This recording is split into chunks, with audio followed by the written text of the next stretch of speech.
I haven't blogged in like forever in a year. I mean, vlogged, sorry. Um, but this one's gonna be more of a serious vlog. I think I might be doing that more of how my recovery and updates on that instead of just funny ones all the time. So, a couple weeks ago, a kid in my class in high school committed suicide, and so our and tomorrow's our last day of school. Um, so our school has been a little like quiet and not. It's just been different, and it'll be almost a year since um, a boy um, in the grade above me, in the class above me, committed suicide, where he OD'd and died in his sleep. So, um, in a little less than a year, we've lost two really good guys and really great kids to suicide. And I just really want to stress the importance of mental health and how important it is to be mentally healthy as well as physically healthy. Um, like I shared before, I myself have an eating disorder, and I deal with self harm and depression and anxiety and all that. And I'm not gonna sit here and keep saying, like, for the longest time, I've been trying to be an inspiration to a lot of people, and I've been trying to all the time say positive things, and never acknowledge how seriously hard it is to deal with this stuff like in the open. Like I know it, I acknowledge it myself, like in my head. Like it's honestly a living hell. Um, but I just a lot of mental health things have come up, and like I've learned so much more being dealing with mental health myself, and as I said, for the longest time, I've been trying to be an inspiration to so many people. And my best friend's older sister, um, I texted her about it and everything, and she told me that I have to stop trying to be an inspiration to everybody else and start being an inspiration to myself. And that really hit home with me, and I've kept that in mind, in the back of my mind for a while, because a year ago I had just gotten out of a partial hospitalization program, and I was so optimistic, and everything just fell into place. And maybe I wasn't that happy with my body, and I was so scared of food, but I just ate, and then I didn't care, and I was okay with myself, and everything was fine. Like everything fell into place, and now I'm in a slight relapse, and it's like you have to love yourself, and you have to be an inspiration to yourself before you can be an inspiration to other people, and before you can before you can love somebody else. And I firmly believe that, because I've experienced it and I've watched other people experience it. Um, One of my really good friends, who was like an older sister to me, went through it, and when she loved herself, she's one of the happiest people I know. And I just want to acknowledge how hard it truly is to deal with a mental illness like depression or suicidal thoughts or an eating disorder or self harm or schizophrenia or anything like that in that kind of zone. You just constantly feel like people don't understand, because the stuff you say and the stuff that go through your mind don't go through normal people's minds. And like if you're seeing things that people don't see, you feel crazy. And when you're afraid to eat, when it's so essential to life and it's so normal, you feel stupid almost, and you feel like, what the hell is wrong with me that I can't be happy like everyone else? And people seem to just deal with things and deal with all the pressure and everything, and then you're sitting here with a blade in your hand because you failed a test or because you looked in the mirror and hated what you saw. And it's like, how come I can't deal with this and other people can? And how come other people can just sit there and eat 3 pieces of pizza and be fine, and I can't sit here and eat one and be fine? And it's constant. It's a constant battle. I like a quote that Demi Lovato said. She said something like, people think you go to treatment and you come out and you're fixed and you're like a body shop, but you don't go into the body shop, you don't come out and you're fixed. You're not fixed. It takes constant fixing to fix the problem, and it takes constant fixing to be all right again.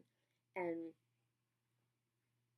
I'm working on becoming an inspiration to myself, and I'm realizing that I guess through all this, and even though every single day is a struggle and hard, and I feel like I'm constantly unloved and hated and not important and worthless, and that I'd rather be dead. And every day I deal with, why can't I just be dead? But I know I have to keep living because someday it has to be better, you know? It can't be rain and storms forever. It has to clear up sometime, right? And I just have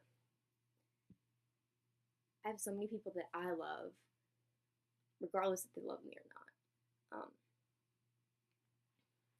Yeah, but I just wanted to stress the thing about mental health, and I wanted to urge, if any of you guys are dealing with something important or struggling with suicide or an eating disorder or self-harm or anything like that, to reach out for help, because you need to get the feelings out, and that because your emotions, how I deal with my emotions isn't healthy, and I don't want anybody else to go through that.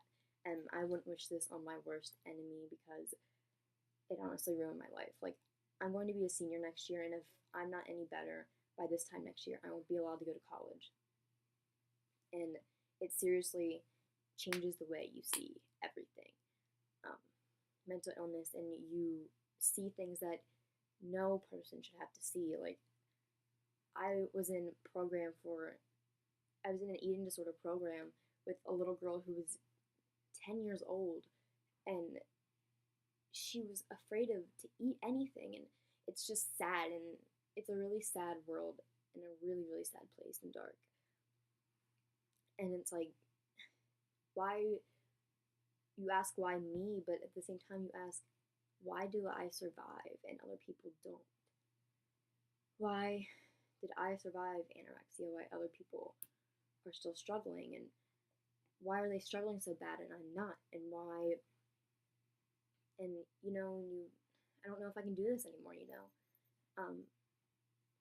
just wonder all the time, like survivor's guilt, and kind of like if I had cancer and I survived, like why don't other people survive it? And I've heard countless stories of people dying of eating disorders and suicide and stuff.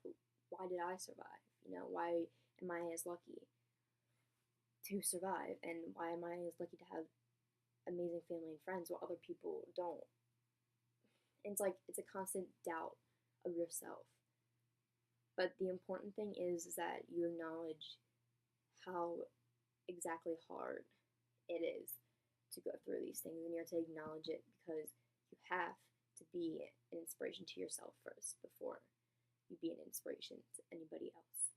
So I just wanted to share the trueness of it and the truth, because for a long, long time, and I still do it, I act like everything's fine and that, like, I'm fine and that I'm doing okay with this recovery thing, and I'm not.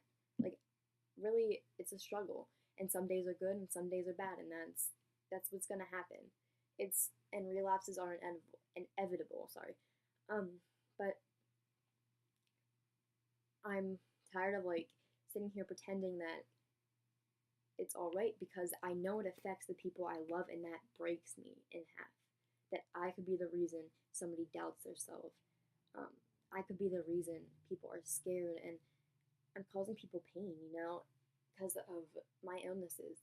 And it hurts me, but I know that sometimes you have to focus on getting yourself better in order to help other people, and you have to be your own an inspiration to yourself before you can go make a difference. So I just wanted to share a trueness and the truth about how I've been doing, and it hasn't been that good, to be honest. I really am struggling, but I have to keep going, like, I'm not gonna succumb to an illness that can kill me. I will not let this take me to my grave because I have a whole world to see. I have lives to change, and that's my biggest goal in life is to make a difference and change lives. And I'm not gonna, I'm not going anywhere until I do that. I'm not going anywhere until I truly do that in somebody's life. I'm not gonna go anywhere before I've learned all the lessons, before I've completed my time on earth, and I've experienced things that I want to experience, and before I've loved myself. I'm not dying before I love myself. Because one day I will learn to love what is in the mirror, even if that's not soon. And one day I will be able to eat 3 pieces of pizza and not give a care in the world how many freaking calories are in it. And one day I'm going to help people and reassure people that who they are is enough, and that this world is plastic, and I don't want it to be plastic anymore. And because plastic can get broken, and right now this is a broken world, and it's always going to be partly broken, but we can sew it up. We can sew the scars up, and we can try to make things better, and that's what I want to do. Like, through my really tough times and other people's tough times, I want to make them good. I won't want anybody else or myself to become a victim. I want them and me to be victorious. And I know we can do it. So stay strong. And thanks for watching.